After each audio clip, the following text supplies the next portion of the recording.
नमस्कार, बहुत स्वागत है आपका। आप देख रहे लोकतंत्र, मैं हूं आपके साथ नेहा दुबे। दिल्ली सरकार के उप मुख्यमंत्री मनीष सिसोदिया के घर आज सवेरे सीबीआई की टीम पहुंची। इसकी जानकारी उन्होंने खुद ही ट्वीट में दी है। एक के बाद एक किए गए 3 ट्वीट में मनीष सिसोदिया ने जहां इस बात की जानकारी दी, तो वहीं उन्होंने केंद्र सरकार पर भी जमकर हमला बोला।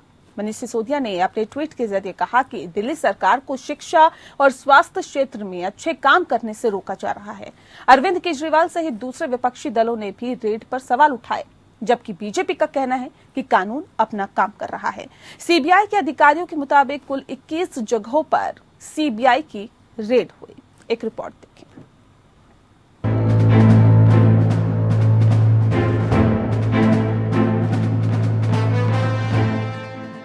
मनीष सिसोदिया के घर सीबीआई की टीम पहुंची। टीम ने 21 जगहों पर एक साथ छापेमारी की।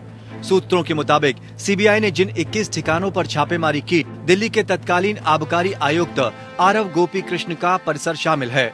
रेड में मनीष सिसोदिया के अलावा 3 पब्लिक सर्वेंट और भी लोग शामिल हैं। बाकी अन्य लोग हैं। माना जा रहा है कि ये छापेमारी नई आबकारी नीति को लेकर की जा रही है। दरअसल उपराज्यपाल वीके सक्सेना ने पिछले दिनों सिसोदिया के खिलाफ सीबीआई जांच की सिफारिश की थी। उन्होंने ये सिफारिश मुख्य सचिव की रिपोर्ट के बाद की थी। रिपोर्ट में डिप्टी सीएम की भूमिका पर सवाल उठाए गए थे। आपको बता दें कि आबकारी विभाग भी मनीष सिसोदिया के अधीन आता है। आज सुबह सुबह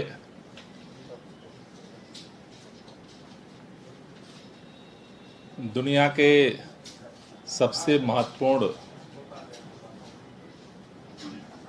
अखबार न्यूयॉर्क टाइम्स में मैंने दिल्ली के शिक्षा मंत्री मनीष सिसोदिया जी की तस्वीर देखी। व्हाट्सएप पर उसकी कटिंग घूम रही थी। उसके कुछ ही समय बाद मनीष सिसोदिया जी का ट्वीट देखा कि उनके यहाँ सीबीआई पहुंच चुकी है। उन्होंने स्वागत किया कि स्वागत है सीबीआई का। सीबीआई छापेमारी की जानकारी खुद सिसोदिया ने ट्वीट करके दी। उन्होंने कहा कि सीबीआई आई है, उनका स्वागत है। हम कट्टर ईमानदार हैं। बहुत ही दुर्भाग्यपूर्ण है कि हमारे देश में जो अच्छा काम करता है उसे इसी तरह परेशान किया जाता है। इसीलिए हमारा देश तक नंबर 1 नहीं बन पाया। मुख्यमंत्री अरविंद केजरीवाल ने छापे पर पहला रिएक्शन देते हुए इसकी टाइमिंग पर सवाल उठाए। उन्होंने कहा कि सिसोदिया के घर छापा उस दिन मारा गया जिस दिन अमेरिकी अखबार में सिसोदिया की तारीफ की गई है। अरविंद केजरीवाल ने ट्वीट किया, जिस दिन अमेरिका के सबसे बड़े अखबार न्यूयॉर्क टाइम्स के फ्रंट पेज पर दिल्ली शिक्षा मॉडल की तारीफ और मनीष सिसोदिया की तस्वीर छपी, उसी दिन मनीष के घर केंद्र ने सीबीआई भेजी। सीबीआई का स्वागत है, पूरा सहयोग करेंगे।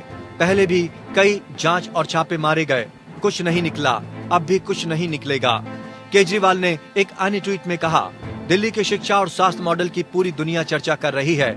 इसे ये रोकना चाहते हैं, इसीलिए दिल्ली के स्वास्थ्य और शिक्षा मंत्रियों पर रेड और गिरफ्तारी।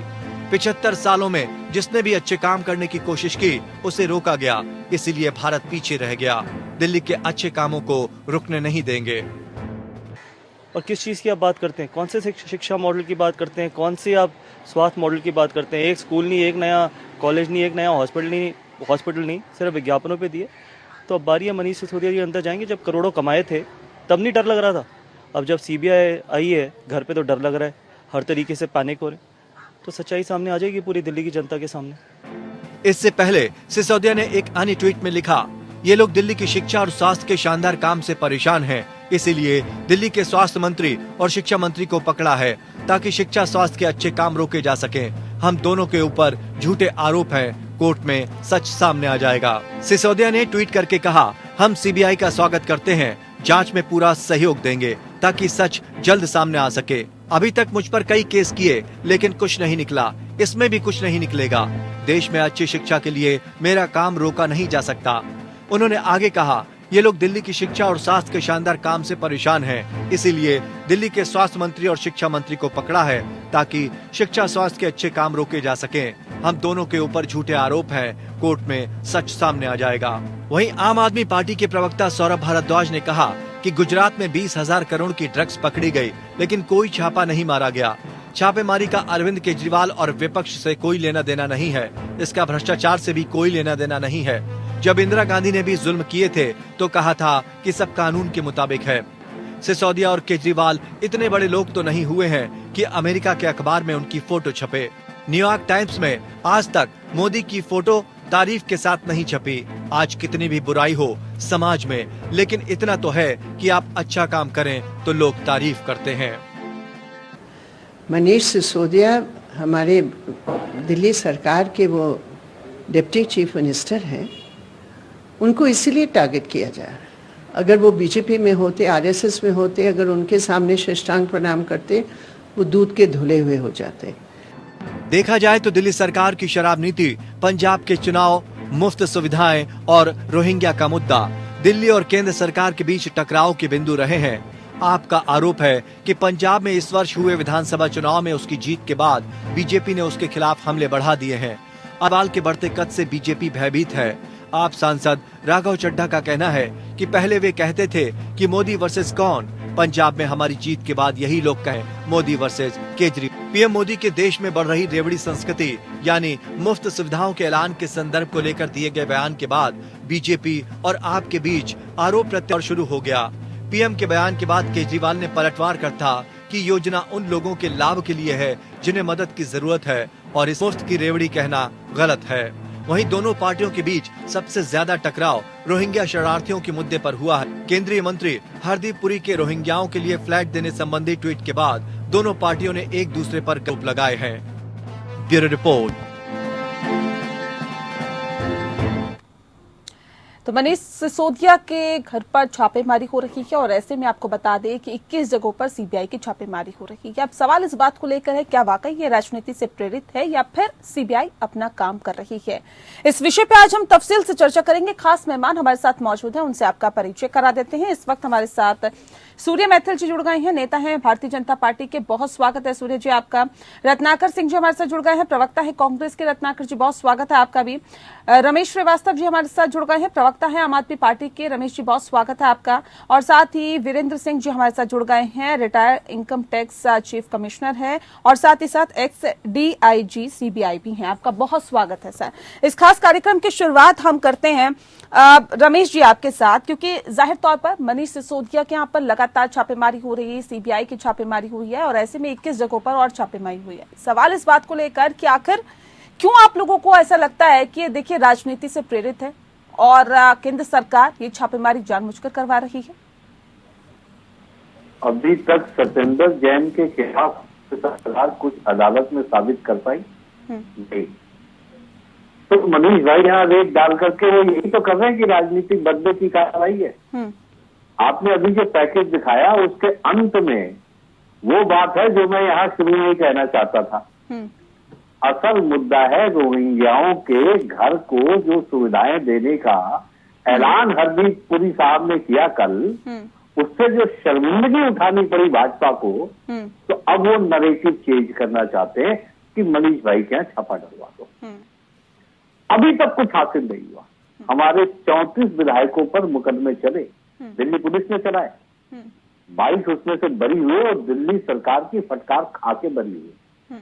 अमानतुल्लाह खां को बैड कैरेक्टर घोषित करवाया, दिल्ली हाई कोर्ट से उनको राहत मिली कि नहीं बैड कैरेक्टर के लिए तो आपके पास ग्राउंड ही नहीं है।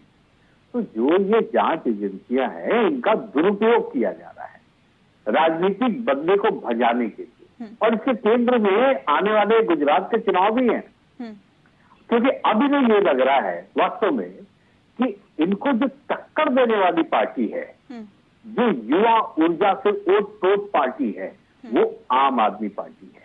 दूसरी पार्टियां इनको नेशनल लेवल पर टक्कर देती हुई नहीं दिख रही। क्षेत्रीय स्तर पर तो भले दे रही है, राष्ट्रीय स्तर पर आम आदमी पार्टी बहुत बड़ी चुनौती के रूप में सामने आई है। तो अब ये कुछ कर तो सकते नहीं, प्रोपेगेंडा कर सकते, जैसे हिटलर करता था कि बार बार किसी को एक ही बात झूठ बोलो तो वो हो जाएगी सही।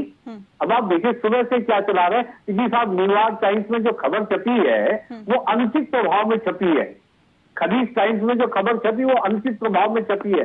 अभी थोड़ी देर पहले न्यूयॉर्क टाइम्स ने स्पष्टीकरण दिया है कि पूरी तरह इंडिपेंडेंट रिपोर्ट है, किसी अनुचित प्रभाव में नहीं छपी और जो खलीज टाइम्स ने इस रिपोर्ट को छापा है वो हमसे परमिशन लेके छापा है। ऐसा अक्सर होता है।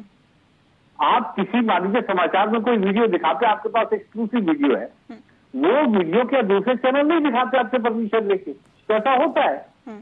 तो ये जो आरोप है ये सिर्फ राजनीति से प्रेरित है। और हमें तो ये पता है, जैसा अरविंद जी ने भी कहा कि जब आप अच्छे काम करने में चलेंगे तो रोड़े पे लोग अटकाएंगे।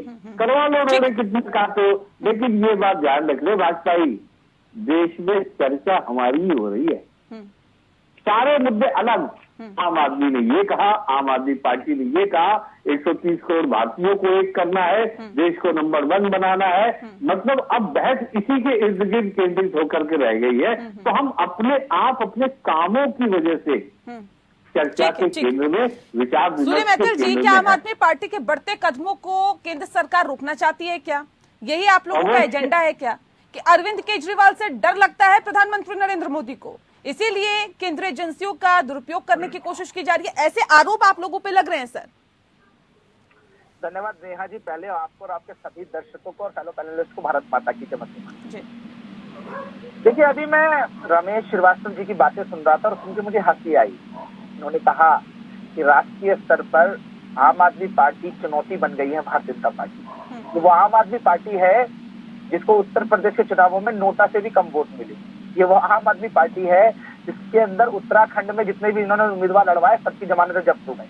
ये वो आम आदमी पार्टी है जिसको भी अपना मुख्यमंत्री कैंडिडेट बनाया वो भी अपनी सीट हार गया, जब्त करा लिया। तो इनसे हमें डर लग रहा है। जहां पर सोचने की बात है कि राजनीतिक एक चिल्ली के सपने कौन देख रहा है। अब देखिए आज क्या हुआ। आज से पहले दिल्ली के लेफ्टिनेंट गवर्नर साहब ने एक रिकमेंडेशन किया कि दिल्ली के अंदर जो शराब नीति नई तय की गई थी 2021 की, उसके अंदर बहुत बड़े पैमाने पे भ्रष्टाचार हुआ। 144 करोड़ रुपए से ज्यादा का इन्होंने लाइसेंस फीस को माफ किया।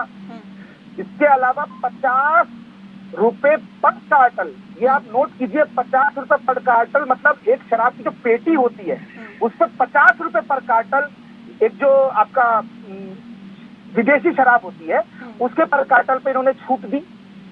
30 करोड़ रुपया एयरपोर्ट जोन का एक कंपनी का इन्होंने एमएसपी मनी जो है विदाउट उसके नॉर्म्स फुलफिल किए, वो नॉर्म्स में फेल हो गई, उसके बाद भी उसको वापस कर दिए।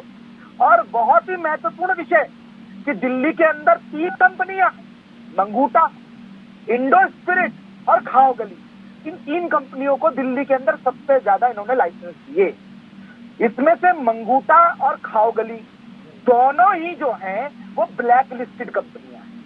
मतलब किस कंपनियों को आपने लाइसेंस दिए, ऐसी क्या मजबूरी आ गई।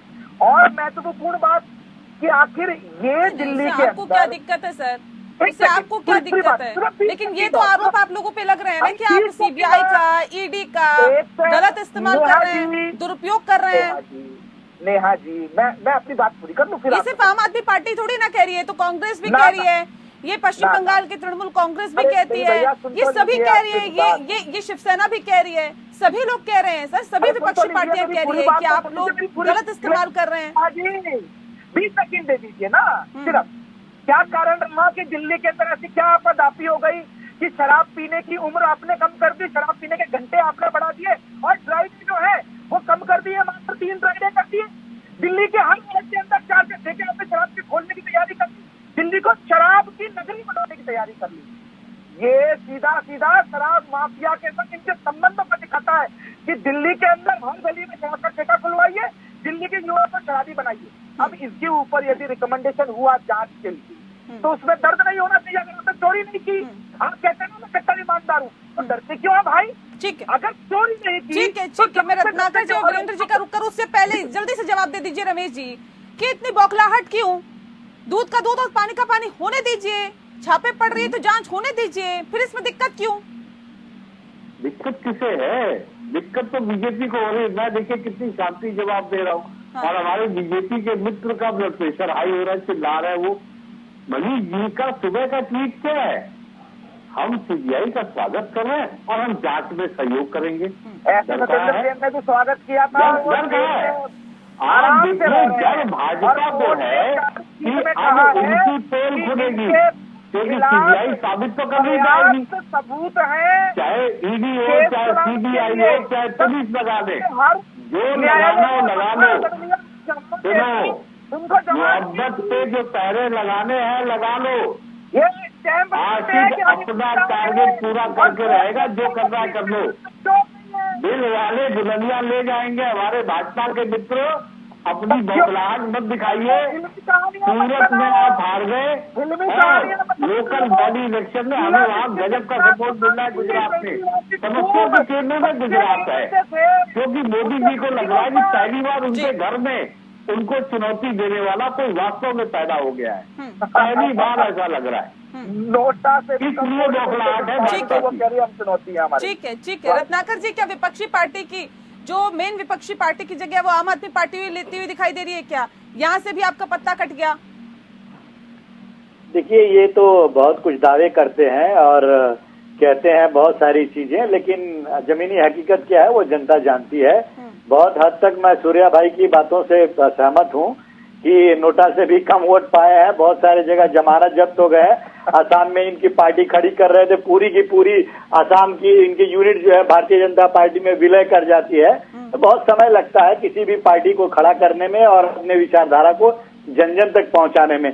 आज सुबह से मैं नेहा जी देख रहा था एक चीज कि जितने भारतीय जनता, ये जितने भी आम आदमी पार्टी के नेता लोग हैं, ये अपने वक्तव्य की शुरुआत न्यूयॉर्क टाइम्स से करते जा रहे हैं। मेरा प्रश्न ये है भाई कि न्यूयॉर्क टाइम्स क्या सर्टिफिकेट देता है क्या ईमानदारी का? कोई खबर अगर छपती है तो वो क्या आपको ईमानदार होने का सर्टिफिकेट दे रहा है?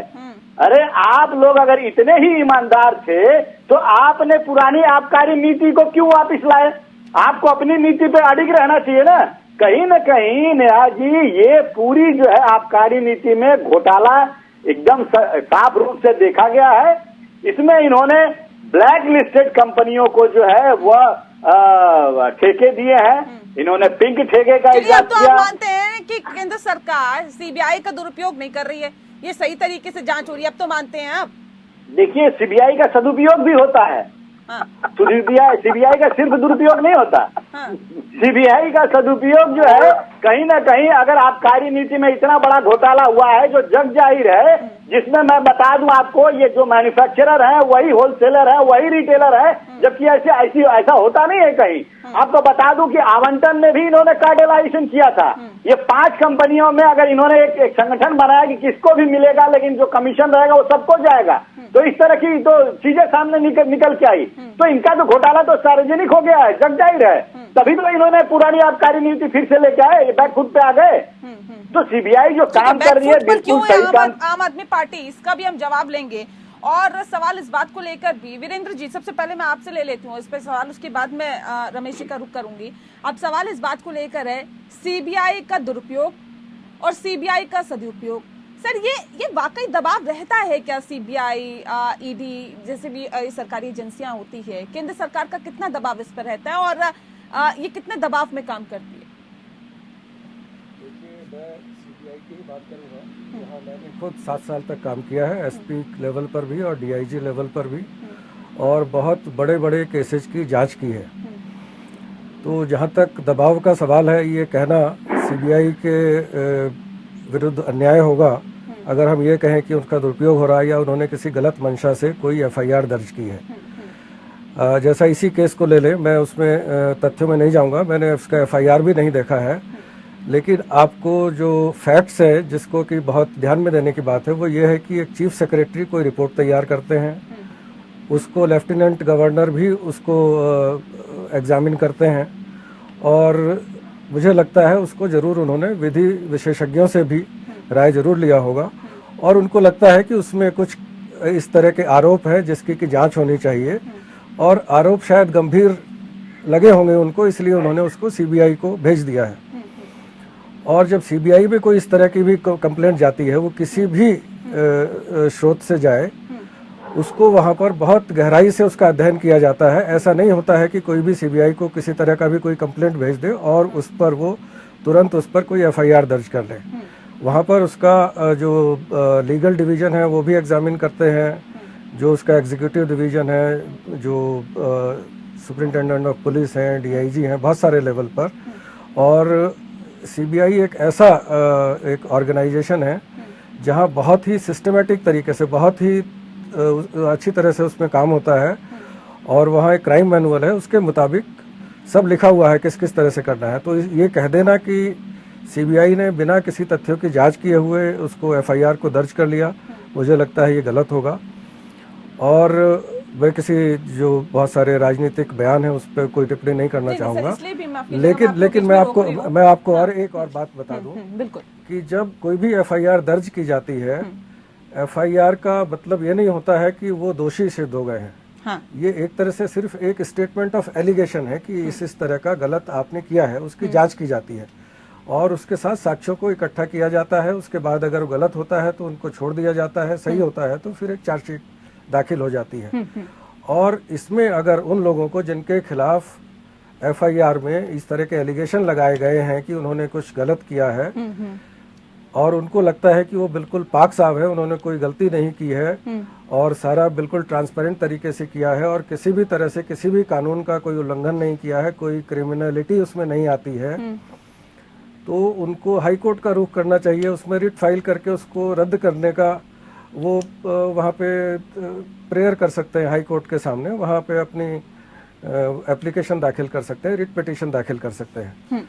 वीरेंद्र जी, इसलिए भी सवाल बार-बार उठते हैं ऐसा कहना कि सीबीआई ने का कोई दुरुपयोग हो रहा है या सीबीआई ने किसी गलत मंशा से ये किया हुआ है, मुझे नहीं लगता कि ये कहना सही होगा।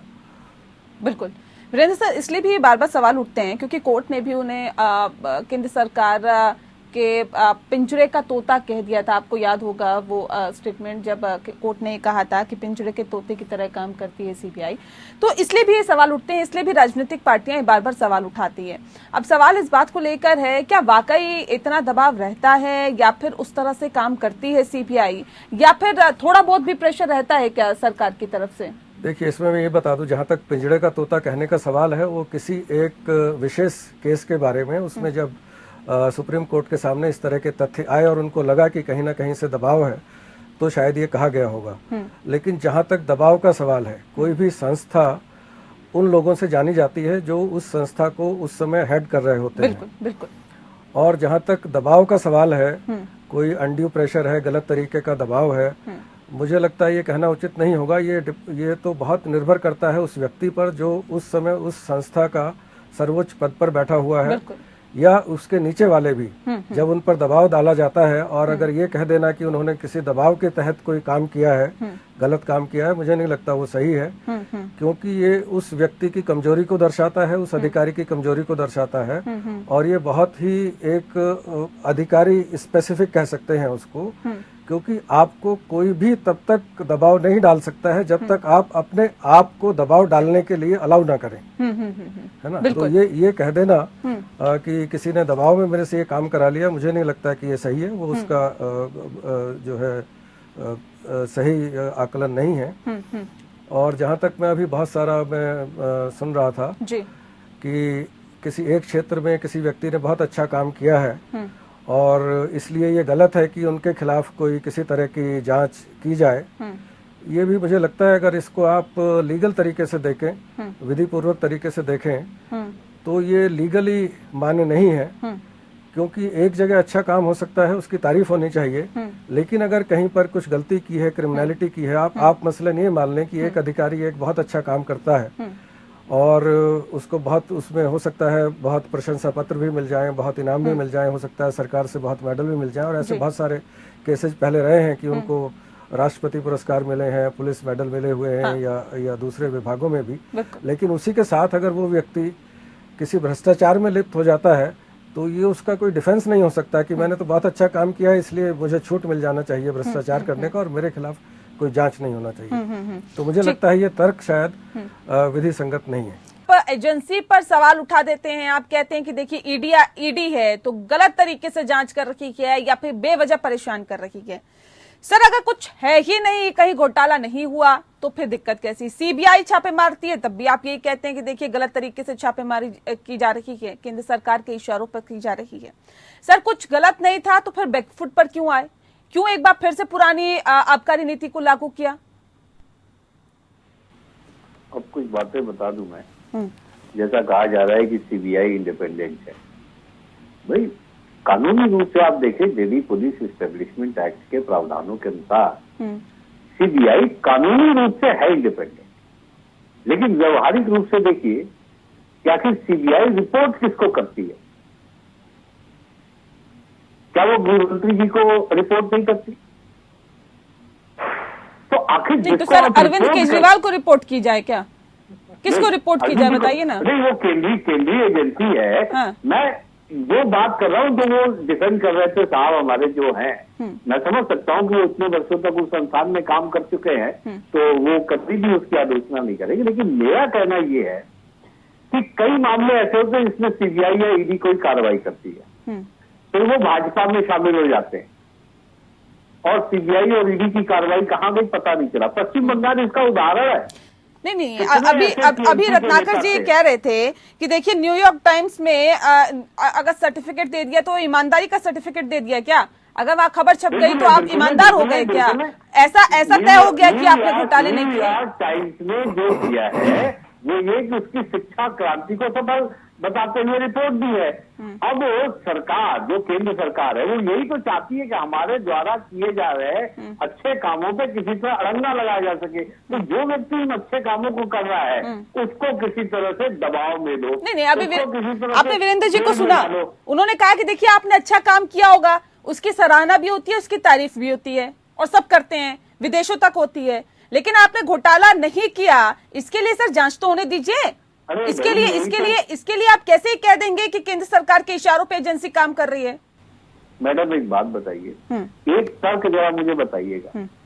अभी भारतीय जनता पार्टी के नेता शाहनवाज हुसैन साहब, उनके खिलाफ दिल्ली हाई कोर्ट ने बलात्कार का मुकदमा दर्ज करने के आदेश दिए हैं।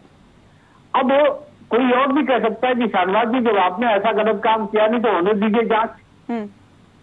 ऐसा नहीं है कि आप आरोप लगा करके हवा में उड़ाते चले जाएंगे। इनके पास कोई तथ्य नहीं होते। मैंने बात की शुरुआत कहाँ से की है मैडम, आप देखें कि सत्येंद्र जैन के खिलाफ आज तक साबित क्या हुआ? 3 महीने की जेल में है वो। तो एक निर्दोष आदमी को आप इनकार्सरेटेड कर देंगे ताकि स्वास्थ्य का काम रुक जाए। मनीष जी को आप इनकार्सरेटेड करना चाहते हैं ताकि शिक्षा के काम में अड़ंगा है। तो आप नहीं चाहते हैं कि काम आगे बढ़े, इसलिए आप अड़ंगा लगा रहे हैं। हमें जांच से डर नहीं है। भाई मनीष जी ने तो सुबह ही कहा है कि सीबीआई का स्वागत है, हम जांच में सहयोग करेंगे। हमने कभी किया? आप नहीं चाहते सूर्य मैथिल जी कि काम आगे बढ़े और डर गए हैं क्या आपकी गुजरात में जिस सक्रियता के साथ आम आदमी पार्टी चुनाव लड़ रही है, या जिस तरह से ग्राउंड जीरो पर वो दिखाई दे रही है, ग्राउंड लेवल पर लोगों से कनेक्ट हो रही है, क्या आप लोगों को लगता है कि गुजरात में डेंट दे सकती है आम आदमी पार्टी, इसलिए यहां व्यस्त करने की कोशिश की जा रही है उन्हें? धन्यवाद नेहा जी।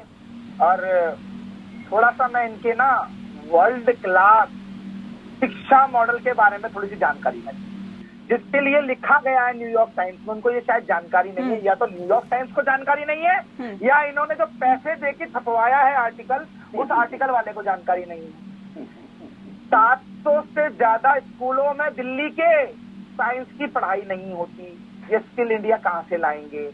अगर स्कूलों में पढ़ाई नहीं होगी साइंस की, तो वो आगे किस तरह से कंपटीशन एग्जाम्स में बैठेंगे? ये आपको ही पता है और मुझे ही पता कि साइंस की पढ़ाई कितनी आवश्यक है। दिल्ली के अंदर सवाल पे आइए ना, जो सवाल पूछा है। सुनिए ना। नहीं, सवाल पे आइए ना। आप शिक्षा पे पहुंच गए। स्कूलों के अंदर प्रिंसिपल नहीं है। 450 से ज्यादा स्कूलों में वाइस प्रिंसिपल नहीं है। उसके अलावा दिल्ली के अंदर इन्होंने एक नया स्कूल नहीं बनाया।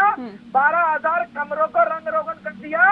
पर कमरा 25 लाख रुपए का बना के दे दिया, जो कि 5 लाख रुपए मिल सकता था। वो भी 2000 का घोटाला है। अभी मनीष सिसोदिया उसमें भी जेल जाएंगे। और रही बात ये बार बार कहते हैं शिक्षा मॉडल की, तो नेशनल ट्रेनिंग सिस्टम के अंदर दिल्ली किस स्थान पे है भैया? जरा आप मुझे बता दीजिए। 14वें स्थान पे है। आखिर क्या कारण रहा है कि 10वीं और 12वीं के रिजल्ट आए हैं? दिल्ली कितना पीछे चली गई है? तिरुवनंतपुरम 99.68, बेंगलुरु 99.2, चेन्नई 98%, अजमेर 98, पटना 97, पूना 97, भुवनेश्वर 97, नोएडा 96, चंडीगढ़ 95। अरे भैया, आपका वर्ल्ड क्लास मॉडल भारत के अंदर अदर स्टेट से कम्पीट नहीं कर पा रहा, और आप बात कर रहे हैं बहुत बड़ा मॉडल बना दिया आपने। गुजरात की बात करिए सर, गुजरात में जिस सक्रियता के साथ आम आदमी पार्टी चुनाव लड़ रही है, उससे भारतीय जनता पार्टी को डेंट हो सकता है क्या? देखिए नेहा जी, मैं आपको बहुत ही स्पष्ट कर दूं, गुजरात में भारतीय जनता पार्टी की पुनः सरकार बनेगी और पहले से ज्यादा मार्जिन के साथ बनेगी। अब लड़ाई केवल कांग्रेस में और आम आदमी पार्टी में है कि वहां पर विपक्ष कौन बनेगा। लड़ाई बहुत की है। और ये जो बार बार अभी जो कह रहे थे ना कि हमारा मॉडल पूरा विश्व मान रहा है, मोहल्ला क्लिनिक इतने ही वर्ल्ड क्लास थे तो आपके मुख्यमंत्री, आपके उप मुख्यमंत्री और आपके विधायक गण क्यों भैया 40s में और क्या कहते हैं क्यों अपोलो में जाके अपना इलाज कराते हैं? वो मोहल्ला क्लिनिक की पर्ची क्यों नहीं बनवाते हैं? ये बता दीजिए। मतलब भ्रष्टाचार भी करेंगे, चोरी करेंगे, घोटाला करेंगे, और फिर जब सीबीआई आएगी पकड़ने के लिए तो चिल्लाएंगे। ठीक है रत्नाकर जी, यही रेड अगर कांग्रेस पार्टी के नेताओं के ऊपर पड़ती है तो आप लोग कहते हैं देखिए गलत इस्तेमाल कर रही है केंद्र सरकार सरकारी एजेंसियों का, लेकिन अब आम आदमी पार्टी के नेताओं के ऊपर पड़ी है तो आप लोग कहते हैं नहीं घोटाला जरूर किया इन्होंने, इसलिए ऐसा हुआ है। अब क्या ये विपक्ष के लिए भी जंग हो रही है क्या कि मुख्य विपक्षी पार्टी कौन होगी? नहीं नेहा जी, देखिए क्या है कि जब राजनीतिक राज्यसभा में चर्चे हो रहे हैं, जब सदन चल रहा है, लोकसभा में सदन चल रहा है, राज्यसभा में सदन चल रहा है, उस समय ईडी की जांच अगर विपक्षी पार्टियों के मुख्य विपक्षी पार्टियों के नेताओं के ऊपर होती है तो निश्चित रूप से ये कहीं न कहीं कोई भी अवधारणा यही लगाएगा कि भाई आप सदन में आप जितनी प्रखरता से आप इनकी कमियों को उजागर करते हैं नहीं कर पाएंगे और आप ईडी की जांच में आपको पूछताछ में जाना पड़ेगा, तो कहीं न कहीं मंशा साफ नजर आती है वो सब। लेकिन यहाँ पे परिस्थिति कुछ अलग है। दिल्ली में जिस प्रकार आबकारी, अगर ये सिर्फ आपने प्रश्न पूछा, इन्होंने जवाब भी नहीं दिया कि अगर इतने ही ईमानदार थे तो ये क्यों आबकारी नीति को वापस लिए, उस पर कंटिन्यू रखना चाहिए। देखिए, मैं अभी सूर्या मैथिल जी आंकड़े बता रहे थे, मैं एक ही सेंटेंस में इनकी बातों को सब निचोड़ करके रख देता हूं कि नेशनल अचीवमेंट सर्वे 2021 में ये दिल्ली के स्कूलों की बदहाली में जो रैंकिंग आई है ना, वो 1 नंबर की रैंकिंग आई है। ये दावे बड़े बड़े करते हैं, ये प्रचार तंत्र में विश्वास रखते हैं। मैं आपको एक छोटा सा उदाहरण देता हूं, ज्यादा समय नहीं लूंगा। अभी इन्होंने एक उच्च शिक्षा की नीति बनाई थी जिसमें इन्होंने बहुत सारे स्टूडेंट्स को ये कहा था कि आप आइए और लोन लीजिए और उच्च शिक्षा प्राप्त करिए। ये स्कीम चलाए थे पूरे दिल्ली में, और उसका प्रचार प्रसार इन्होंने बहुत सारे होर्डिंग्स, अरविंद केजरीवाल के बड़े बड़े होर्डिंग्स लगवाए। उसमें उन्होंने खर्चे किए कितने, 19 करोड़ रुपए जनता के पैसे खर्चा किए। और उस स्कीम के तहत कितने स्टूडेंट ने लोन लिया मालूम है आपको? सिर्फ 2 स्टूडेंट्स ने, छात्रों ने लोन लिया, और वो भी अरे नहीं साहब, ये गलत है। लोन लिया। प्लीज ये गलत है। तो 24 लोगों ने नोट कितनी बार लिया? प्लीज आप बात करो, सही दीजिए। रमेश जी रुक जाइए, रुकिए। अरे प्लीज 24 से बोल दीजिए, ये आंकड़ा सही है, ऑफिशियल है। इन्होंने कहा था 8 वर्ष में इन्होंने कहा था कि हम 8 लाख नौकरियां देंगे, लेकिन आज नौकरियों का आंकड़ा उठाकर देखिए, मेरे पास वो आंकड़े भी हैं। 12,588 रोजगार सिर्फ इन्होंने दिए हैं। ये सिर्फ प्रचार मंत्री है, मुख्यमंत्री नहीं है केजरीवाल जी। ये जनता का पैसा जो आता है ये अपनी छवि बनाने में, प्रचार प्रसार को दिल्ली का पैसा पंजाब में लगाते हैं, पंजाब का पैसा गुजरात में लगा रहे हैं, ये कह रहे हैं ना आप? ठीक है। वीरेंद्र जी, मैं आपसे सवाल करती हूँ कि सवाल इस बात को लेकर कि सिसोदिया ने विदेशी शराब की दरों में संशोधन करके और बियर के प्रति केस 50 रुपए के आयात पास शुल्क को हटाकर शराब लाइसेंसों को अनुचित लाभ दिया। कानूनन इस चार्ज को कैसे देखते हैं आप? नहीं, पहले तो अभी हमारे एक राजनीतिक पार्टी के प्रवक्ता बोल रहे थे कि मैं क्योंकि उस संस्था में काम किया हूं इसलिए मैं उसको डिफेंड करूंगा ही, और बहुत सारे अधिकारी हैं वो एजेंसी में रहते हैं और उसके तुरंत बाद निकलकर किसी राजनीतिक पार्टी को ज्वाइन कर लेते हैं और विधायक या सांसद बन जाते हैं। तो मैं एक तो यह स्पष्ट कर दूं कि मैं किसी अधिकारी का बचाव नहीं कर रहा हूं, जहां तक मेरा बचाव सिर्फ संस्था के लिए है। और बहुत सारे लोगों ने ईडी की चर्चा की, उसके बारे में मैं कोई टिप्पणी नहीं करूंगा क्योंकि मुझे सर मैंने उसमें ना काम किया है। लेकिन जहां तक कृपया मुझे सुन ले, जहां तक सुन लेते रमेश जी, सुन लेते पहले। जहां तक सीबीआई का सवाल है, वीरेंद्र जी को सुन लेते हैं, उसके बाद मैं आपका रुक कर लूंगी, आप स्पष्टीकरण दे देना, ठीक है? हाँ, जहां तक सीबीआई का सवाल है, सीबीआई का जो काम करने का तरीका है वो सारे संस्थाओं से अलग है। और वहां पर कोई भी, मैं अपने अनुभव के आधार पर बता रहा हूं, कोई भी ऊपर वाला अधिकारी अपने नीचे वाले अधिकारी को किसी केस में किसी पर्टिकुलर तरह से उसको फेवर करने के लिए कभी मुझे नहीं कहा गया है। जी जी। और मैं अब केसेज का नाम नहीं लूंगा, लेकिन वो बहुत बड़े बड़े केसेज वो किए गए हैं, जो कि शायद सीबीआई के इतिहास में ऐसे 2-4 केसेज ही हुए होंगे।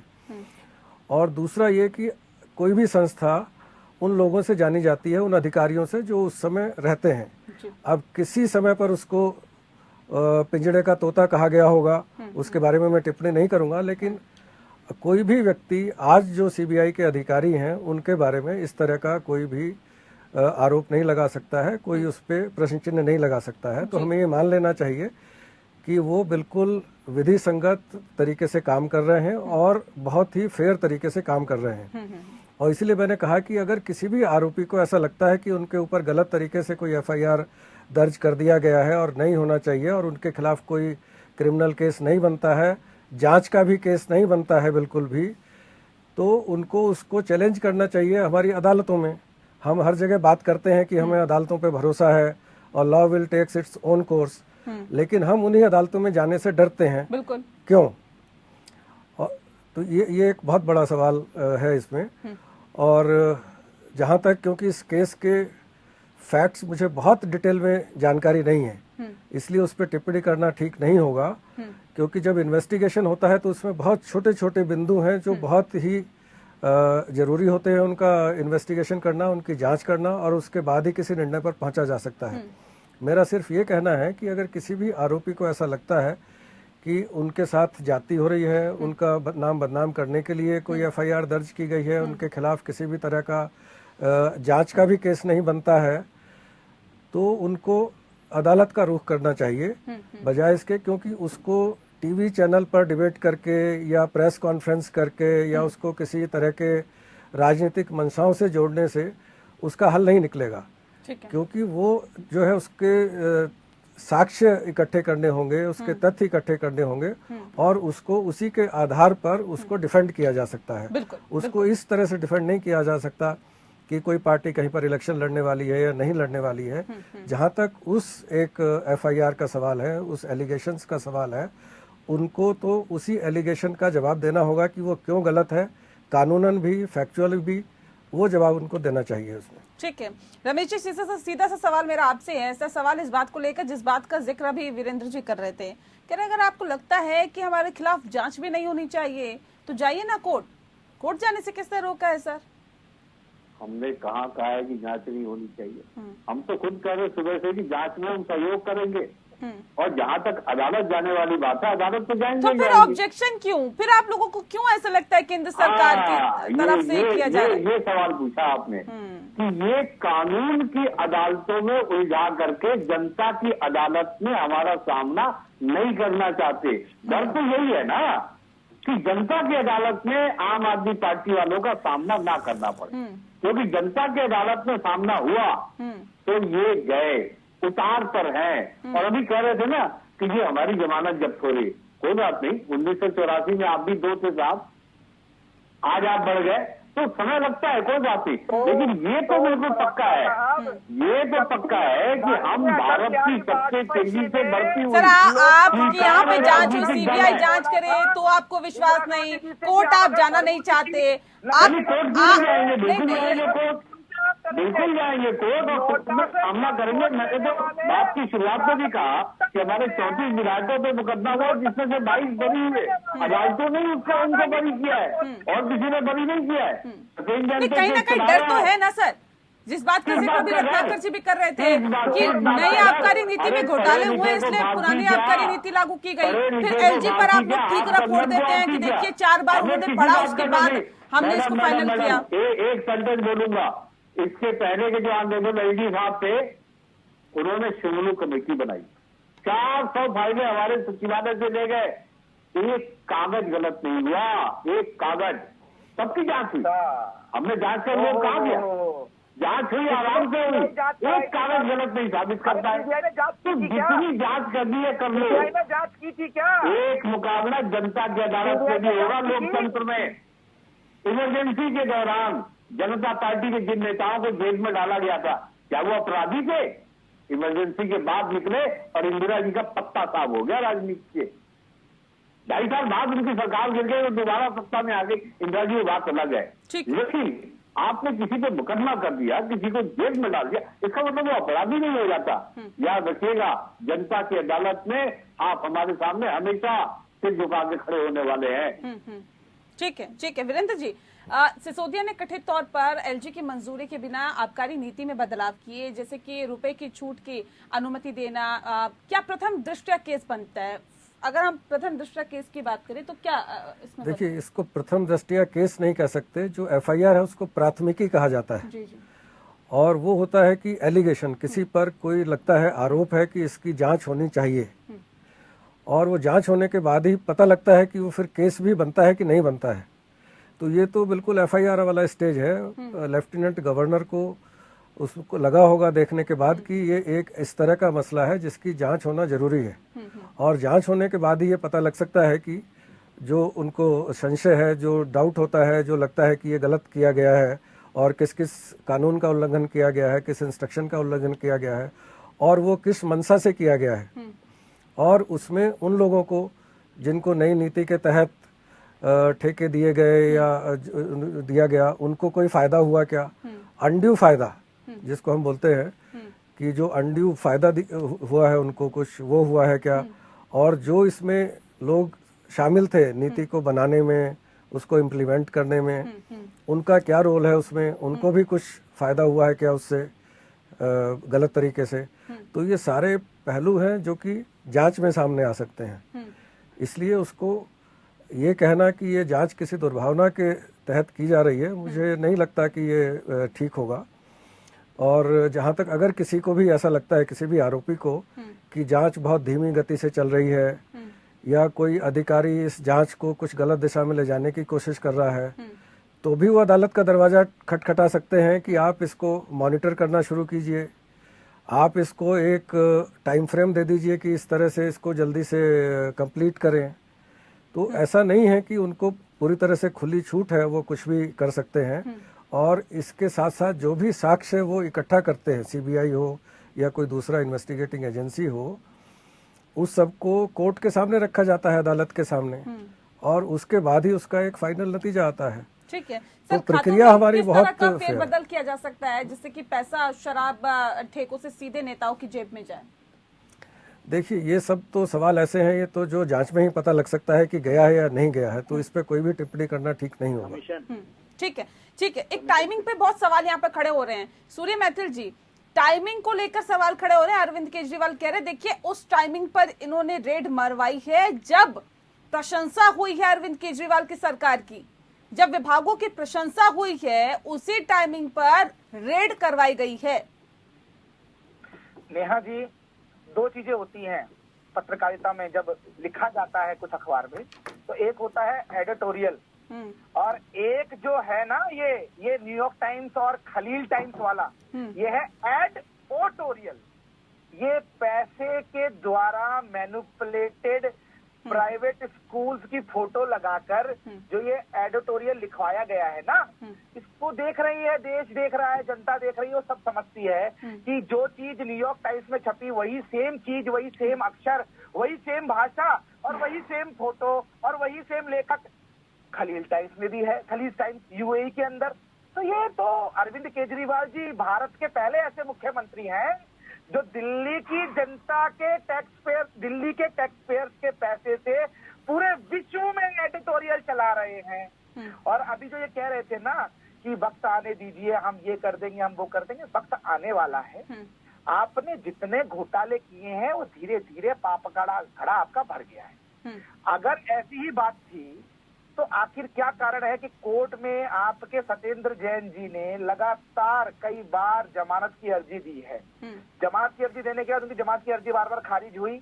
अब जब चार्जशीट दाखिल हुई तो कोर्ट ने ये कहा है कि वहां पर पर्याप्त साक्ष्य है इस केस को चलाने के लिए। मतलब कोर्ट कह रहा है भैया, और यही आप देखिएगा कि इसमें होगा। अभी जो एफआईआर हुई है, मैं आपको बता देता हूं, एफआईआर के अंदर 15 लोगों को आरोपी बनाया गया है और 15 लोगों में पहला नंबर या मुख्य आरोपी जो है वो मनीष सिसोदिया जी हैं। उनका मोबाइल फोन जब्त हुआ है, लैपटॉप जब्त हुआ है, गाड़ी चेकिंग हुई है, घर चेक हुआ है, 21 जगह छापे पड़े हैं भाई। एक सरकारी एजेंसी आपकी जांच ले कर रही है और आप कह रहे हैं कि ये इससे जोड़ रहे हैं आप। ये भ्रष्टाचारियों के खिलाफ लड़ाई है। और रही बात मेरे रत्नाकर भाई की, रत्नाकर भाई ने जो कहा था उस पर सिर्फ इतना कहना चाहता हूँ कि लोकसभा के अंदर यदि कोई विपक्ष का नेता है और उसको यदि किसी ईडी ने बुला लिया तो ये आवाज दबाने वाला काम नहीं है। आप ये कह रहे हैं कि जनता के लीडर ऑफ अपोजिशन का जब भी प्रश्न लगा हुआ है उस दिन आप ईडी को बुलाते हैं और पूछताछ करवाते हैं, तो ये क्या मैसेज जाता है सूर्या भाई? ये बीच में मत बोलिए। देखिए, मैं आपके बीच में नहीं बोला आज पूरी डिबेट में।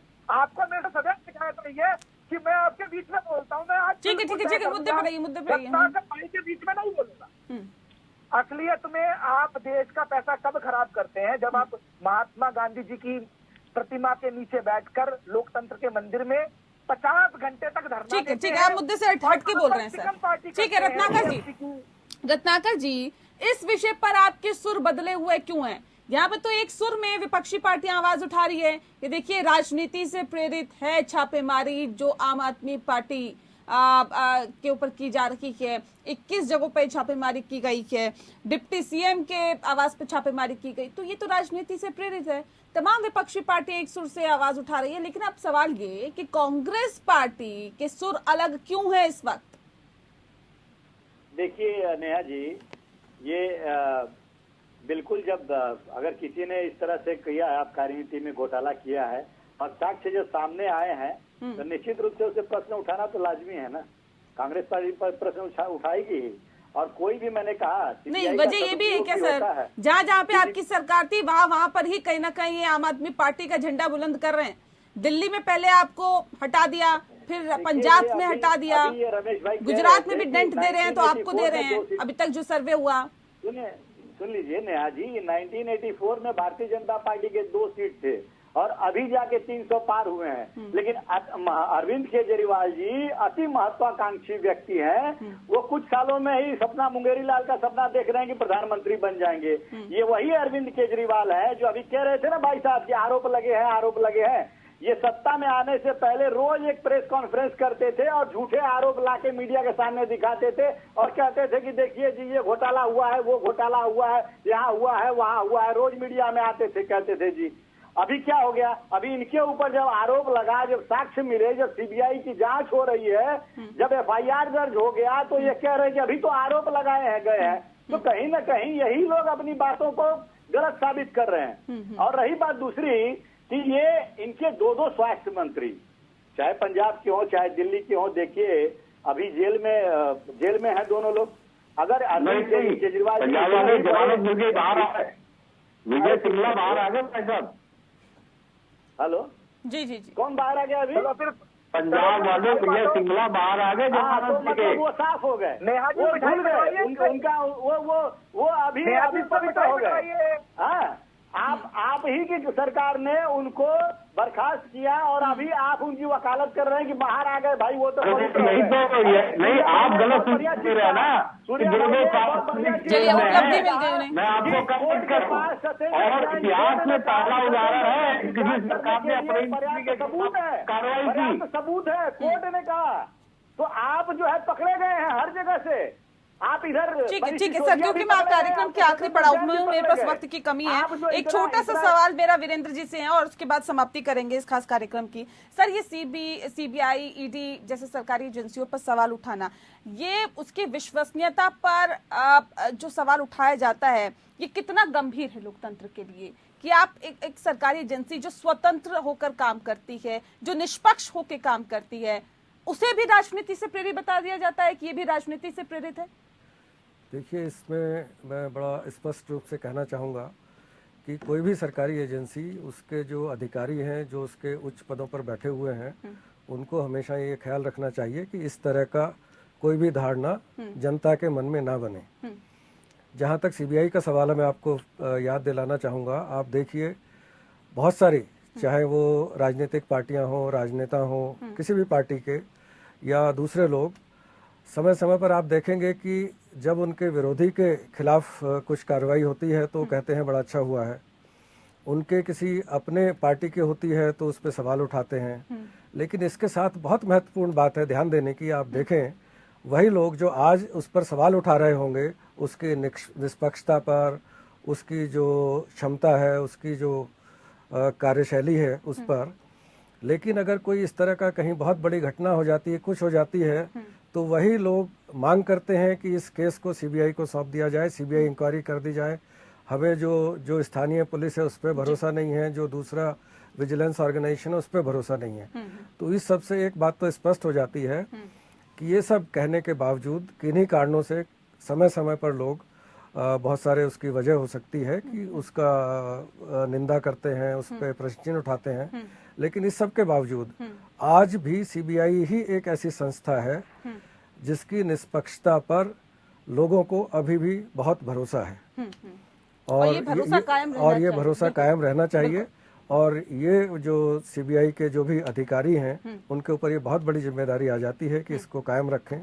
और ये जिम्मेदारी इनफैक्ट जितनी भी सरकारी संस्थाएं हैं उनके अधिकारियों पर आती है। बिल्कुल, कि संस्था उसी से बनती है जिस तरह के अधिकारी वहाँ पर होते हैं। तो संस्था को बदनाम करना ठीक नहीं है। आपको देखना चाहिए कि आप जो अच्छे लोग हैं उनको वहाँ पे लगाया जाए, उनको वहाँ पे बहुत शुक्रिया आप सभी मेहमानों का हमारे साथ इस खास चर्चा में शामिल होने के लिए। लोकतंत्र में फिलहाल इतना ही। नमस्कार।